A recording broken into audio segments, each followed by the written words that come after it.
tipping the scales at a massive 450 pounds, this titan defied physics, moving with a terrifying speed that shouldn't have been possible. A standard 3-second pin was an insult to his power. He forced referees to count to 5 just to humiliate his victims. However, in the year 2019, the walking condominium encountered the one enemy he couldn't splash. And tragically, this was the one match where demanding a 5 count offered no salvation. The saga began back in 1955, deep in Woodbury, New Jersey, when Chris Allen Pallies entered the world. From day one, he towered over his peers, a genetic anomaly blessed with raw athletic talent that terrified the playground. Before the bright lights, he was a mat technician, crushing the amateur scene and bagging 2 regional titles by 1974. Seeking destiny, he marched into the infamous Monster Factory in Belmar, run by the ruthless Larry Sharp. It was a factory of titans, leading to his explosive WWF debut on March 7th, 1981. Under the forgettable alias Chris Canyon, he tasted blood 4 months later, dismantling strong Kobayashi. Yet, it took the scorching heat of Texas and world-class championship wrestling to forge the true beast. Chris Pallies vanished, replaced first by Big Daddy Bundy before evolving into the icon we fear today. That moniker was merely a warm-up. The real explosion happened during a vicious war that spilled endless bad blood. He dared to target the untouchable gods of Texas wrestling, the legendary Von Erich dynasty. Enter Gary Hart, the silver-tongued mastermind who saw a diamond in the rough. Hart recognized a monster waiting to be unleashed and knew exactly which buttons to push. He christened the giant King Kong Bundy, invoking the terror of the cinematic ape that crushed cities. Suddenly, he wasn't just a man. He was a natural disaster that commanded the room. Yet, the most iconic piece of the puzzle came from a complete fluke. In the heat of his violent crusade against the Von Erichs, he lost a wager and his hair. Viewers might think that's embarrassing, but hit that like button if you know he turned that loss into legendary status. That gleaming massive dome made him instantly recognizable in a sea of long-haired grapplers. When that silhouette hit the entrance ramp, you knew pain was coming. Having conquered Texas, the beast went nomadic, hungry for fresh victims and new skills. He rampaged across the territories, absorbing every dirty trick in the book to sharpen his arsenal. The AWA wasn't safe either, as he tormented their top-tier heroes without mercy. However, his reign of terror hit a new peak down in Georgia Championship Wrestling. He formed an unholy alliance with the enigma known only as the Masked Superstar. Comment below if you remember this. They actually toppled the Invincible Road Warriors. They snatched the NWA National Tag Team Gold right from the waists of giants. Toppling the Road Warriors wasn't just a win, it was an earthquake in the wrestling world. But the true stroke of genius happened in Mid-South Wrestling, where he rewrote the rulebook. Standard victories bored him. The traditional 3 count was simply too easy. He insisted, no, he times demanded times that the officials slap the mat 5 times. It wasn't arrogance, it was a psychological masterclass designed to break spirits. Each 5 count pin screamed a warning to every challenger in the locker room. I don't just win, it said, I absolutely annihilate. That extra count became his signature, a moment of suspense the crowd begged to see.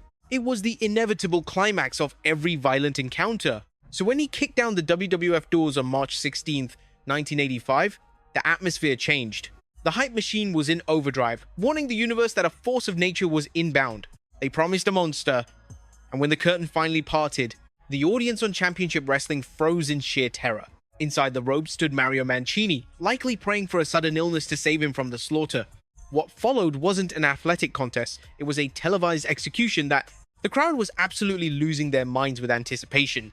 The mouth of the South, Jimmy Hart, had that wicked smirk plastered across his face, fully aware he had just unleashed a total monster upon the Federation. But the real chaos didn't start until the debut WrestleMania. Inside the mecca of sports entertainment, Madison Square Garden, where Bundy cemented his legacy.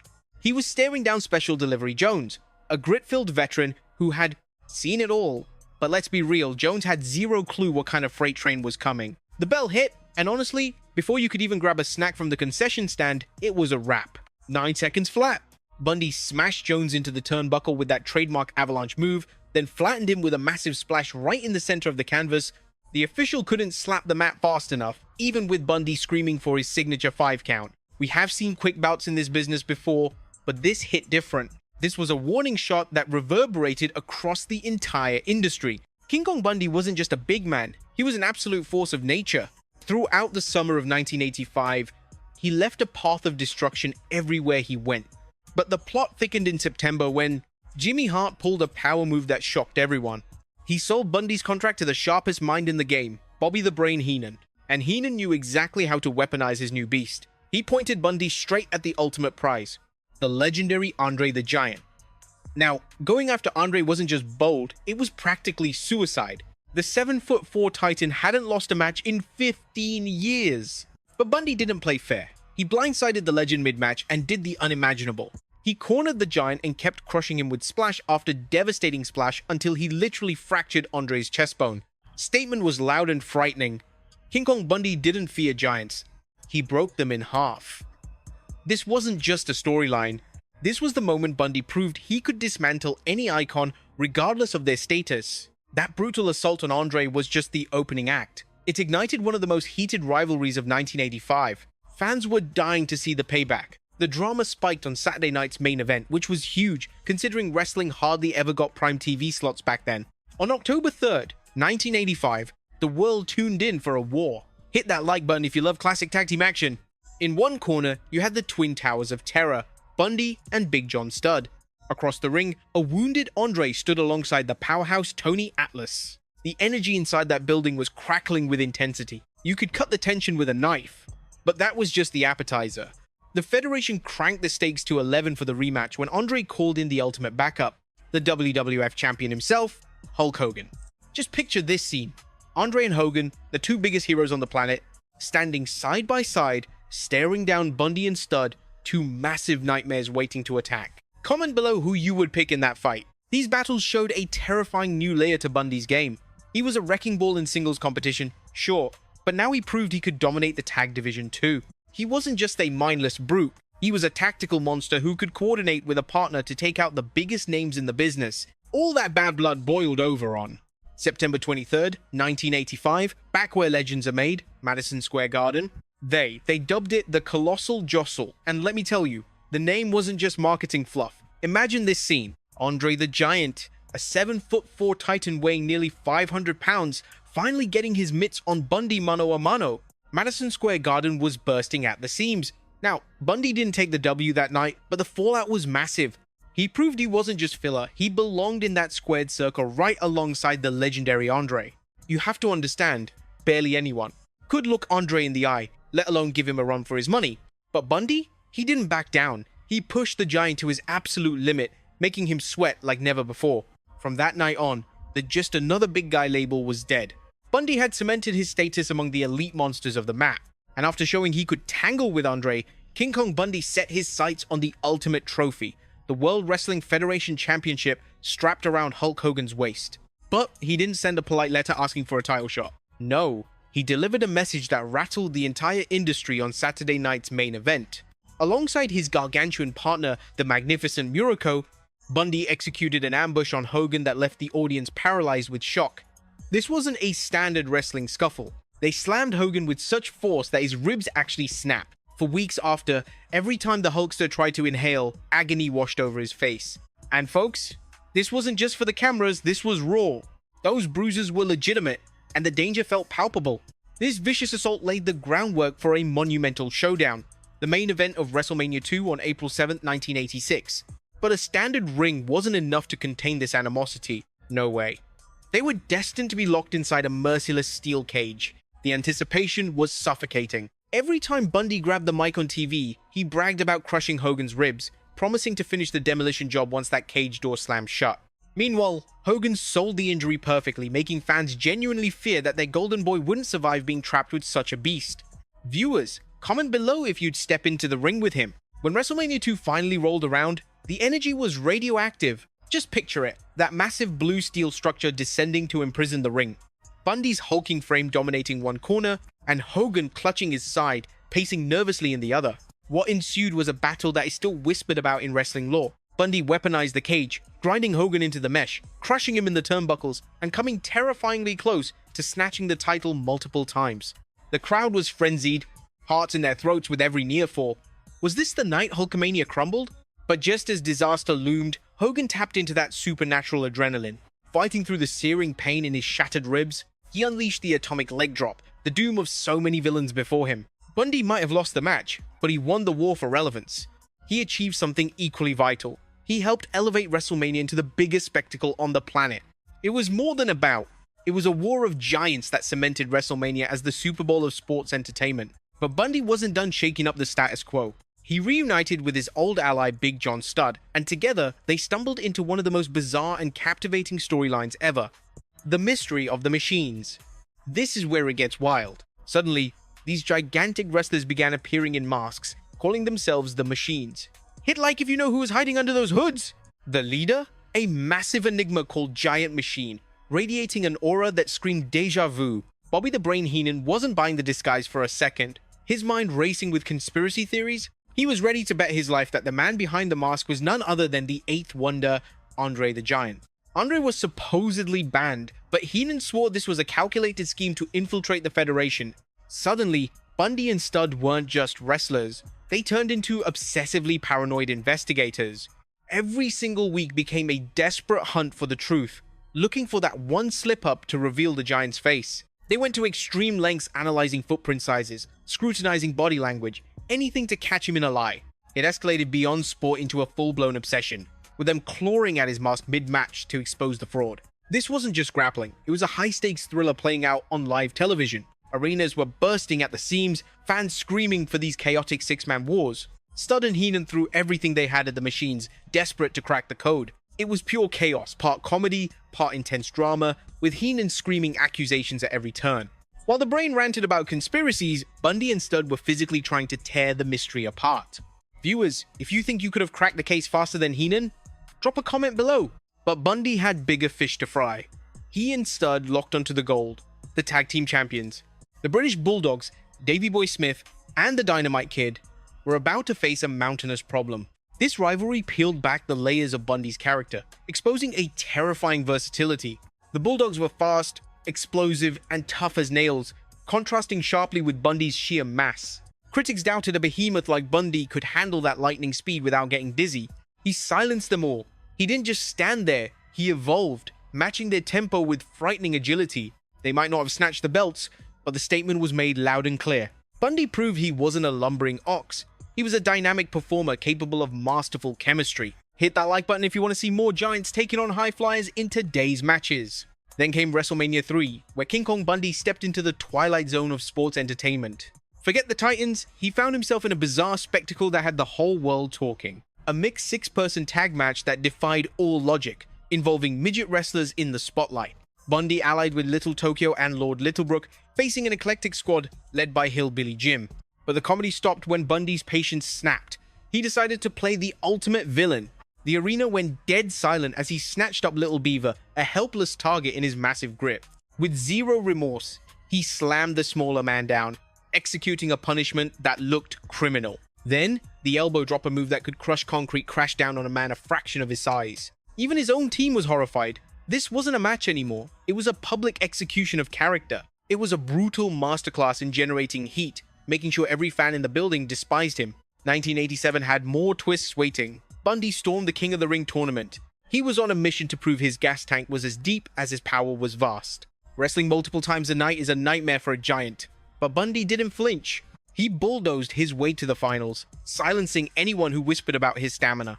Waiting for him was the Macho Man, Randy Savage flamboyance and technique personified. Savage took the crown, but Bundy solidified his status as a monster who could dance with the best. Viewers, tell us in the comments, do you think Bundy should have been crowned king that night? Later that year, the unthinkable happened. Bundy toppled the immortal Hulk Hogan. It was a count-out victory on Saturday night's main event 13, but a win over Hogan was legendary. At the peak of Hulkamania, making the champion look vulnerable was an earth-shattering feat. Hogan eventually settled the score, but for a moment, the world believed the Hulkster could fall. That rivalry cemented Bundy's legacy as a true terror. Subscribe if you want to see more legends unmasked. Every time he climbed between the ropes, the crowd held its breath, genuinely fearing he might permanently crush the Hulkamania movement. After ruling the WWF as a top-tier villain, Bundy pulled a vanishing act in early 1988 that left the industry baffled. He kept to the shadows, only surfacing for minor indie gigs, but let's be real, you can't hide a beast of that magnitude for long. Late 1994 delivered a massive shock to the system when King Kong Bundy stormed back into the major leagues. He didn't come alone. He sold his services to the Million Dollar Corporation, serving as the ultimate enforcer purchased by the Million Dollar Man's deep pockets. It was like watching a sleeping volcano erupt again. His return bout was flawless execution. At the 1994 Survivor Series, Bundy formed a wall of muscle with the Beast from the East, Bam Bam Bigelow. The result was pure domination. They stood tall as the sole survivors, completely dismantling Lex Luger's squad of patriotic fan favorites. For a split second, it looked like the unstoppable force of the 80s was reborn, but the game had evolved during his hiatus. The 1995 Royal Rumble exposed the harsh reality that fans expected the Giant to effortlessly control the chaos. I mean, physics says you can't easily toss a walking condominium over the top rope, right? However, the unthinkable occurred. Mabel, a younger, hungrier behemoth on the climb, tossed Bundy out in just 3 minutes. It was a humiliating exit that stunned the arena. This wasn't the triumphant script written for a legend of Bundy's caliber. His last major spotlight moment arrived at WrestleMania 11, squaring off against the scariest entity in the business, The Undertaker. Now, while this didn't carry the seismic weight of his cage war with Hogan or the record-breaking squash of SD Jones, and despite Bundy showing his age, there were glimpses of the terror that made him a household name. When he crushed The Undertaker into the turnbuckle for that signature avalanche splash, old-school fans felt a chill, recalling the ruthlessness he displayed throughout the 1980s. Although he took the loss, he proved that even in the final chapter of his run, King Kong Bundy could still command fear the moment he entered the squared circle. Once the boots were hung up, however, Chris Pallies faced a battle far more dangerous than any scripted match. Devastating, lingering toll of the industry. Like so many warriors who sacrificed their physical well-being for our entertainment, Pallies was haunted by the specter of brain damage stealing his future. He refused to suffer in silence. Banding together with fellow veterans, he launched a massive class action suit against the WWE, alleging the corporation failed to shield its talent from catastrophic head trauma. Allegations were explosive. They claimed the WWE was fully aware of the risks regarding chronic concussions, but chose profit over protection. If you believe the court filings, the organization didn't just neglect medical protocols. They actively concealed the severity of the neurological decay. This went deeper than a paycheck. It was about exposing the dark underbelly of wrestling and the blood price paid for applause. The plot thickened when a judge tossed the lawsuit out in September 2018. Yet, the ripples of this legal war extended far beyond the judge's gavel. Wrestling insider Mango from Bleacher Report highlighted a controversial theory. He suggested this legal rebellion is the exact reason Pallies has been blacklisted from the WWE Hall of Fame, despite being an iconic monster heel who helped build the very foundation of the company's success. It is an absolute travesty that despite helping build the WrestleMania empire, King Kong Bundy has still been snubbed by the Hall of Fame. Comment below if you think he deserves a spot. But listen, this Titan wasn't just crushing skulls inside the squared circle. He was secretly conquering Hollywood too. I bet most of you missed this massive Easter egg hiding in plain sight. Ever wonder where Al and Peggy got their last name on the iconic sitcom Married with Children?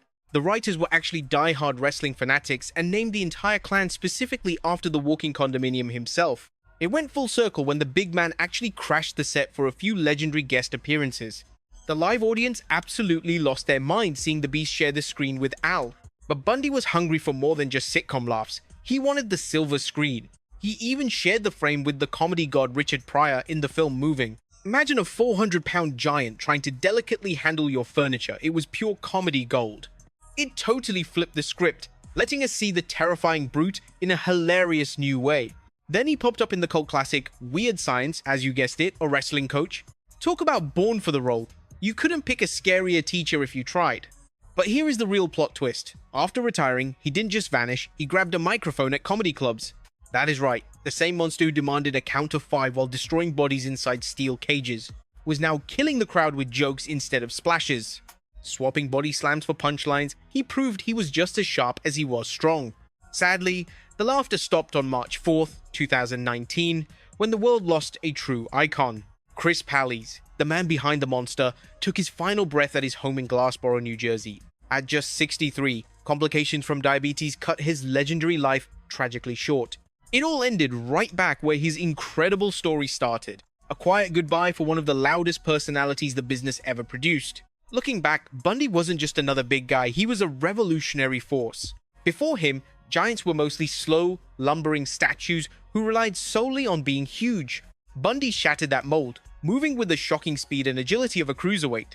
He could work a microphone, crack a joke on a sitcom, and then turn around and give you nightmares inside the blue bar cage. He literally wrote the playbook for every agile super heavyweight that followed. He headlined the very first 2 WrestleManias, cementing the foundation of the Showcase of the Immortals.